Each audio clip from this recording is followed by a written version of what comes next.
চট্টগ্রামের মিরসরাইয়ের বুকে পাহাড় আর সবুজের মাঝে লুকিয়ে আছে এক মায়াবী পৃথিবী, যার নাম মহামায়া। এখানে এলে মনে হয় প্রকৃতি যেন নিজের হাতে সাজিয়েছে একটি নিখুঁত ছবির ক্যানভাস।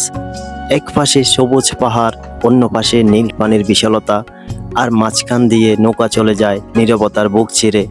পানির ঢেউ যখন নৌকার গায়ে এসে মিশে যায়, পাহাড়ের ছায়া যখন পানিতে পড়ে, তখন মনে হয় সময়টা যদি এখানে থেমে যেত। শহরের কোলাহল থেকে দূরে এখানে বাতাসেও যেন প্রশান্তির গল্প। কখনো পাহাড়ের সবুজে চোখ আটকে যায়, কখনো লেকের শান্ত পানিতে মন হারিয়ে যায়, আবার কখনো প্রকৃতির এই নীরবতা মনের ভেতর জমে থাকা ক্লান্তিগুলোকে নিঃশব্দে দূর করে দেয়। মহামায়া শুধু ঘুরতে আসার একটি জায়গা নয়, এটা অনুভব করার মতো একটি সৌন্দর্য, মনে রাখার মতো একটি মুহূর্ত।